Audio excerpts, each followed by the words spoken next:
connected to freedom is justice. Those are completely connected. But the only way you're going to get true freedom and justice is with love.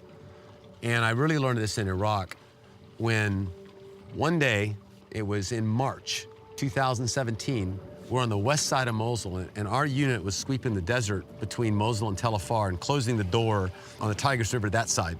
Come to this little farm, and there's 3 families down this farm, and there's ISIS, and there's a big gunfight. All the ISIS guys were killed except one. One guy gets away. So we've liberated this, families, and they are so happy, we're so happy, and I'm hugging them, and I turned to Monkey, he's my pastor from Burma, and I said, Monkey, this is the best day of the whole fight, because we got to be part of someone's liberation, someone's freedom from oppression. 3 years they've been under ISIS, and I was so happy.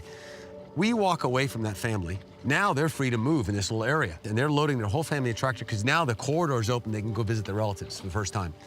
What we don't know is ISIS has mined at all those areas because we've come in from the top. And this family runs over an ISIS landmine, blows them up. And I see the little girl. And an Iraqi medic, Faiz, that I'm very close to, is already working on her.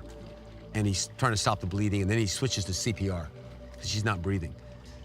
When this kid dies, and I run over to try to do CPR, and I'm praying, Jesus, please save this kid. Can't save it. I just start crying. The medic starts crying. Major Nassim starts crying. My medics from Burma, who almost never cry, they start crying. Something about this little girl broke all our hearts. In fact, when I talk about it now, I want to cry. And we're all crying. We've been in a bunch of fights. All these Iraqis, they've been fighting ISIS not this year. They've been fighting Fallujah, Ramadi again, and before that they were fighting. Everybody's seen blood and death, and you hardly ever cry. Maybe you go home and cry. You don't cry in the battlefield. It just broke all our hearts. And I turned to Monkey, my pastor from Burma, and said, Monkey, that's it, man. We're going to share the gospel of Jesus and his love. We're going to give food and medicine to every IDP. We're going to fix every Iraqi soldier shot we can. And in between, we're going to hunt down and kill every ISIS we can find. Because I can't live with myself. I know some churches won't like it. People won't like it. I can't live with myself. We're going to go after these guys. And then I grabbed Monkey's hand. I said, Lord, and I was crying when I said this, show us the truth of this. Finished praying. I said, Monkey, what do you think? He says, I think it's right. Okay. I go to bed that night and I said, Lord, show me the truth of what happened today. Because I know what I'm going to do. I'm going to go. I got up at 5:30, opened my Kindle, and I said, Lord, show me. And I went like this. Turned it on the Bible page and went boom. Vengeance is mine, said the Lord, I will repay. And I did another one. Everything was the same message. Revenge belongs to God. And I thought, whoa, I was talking about justice. No, you weren't. Revenge.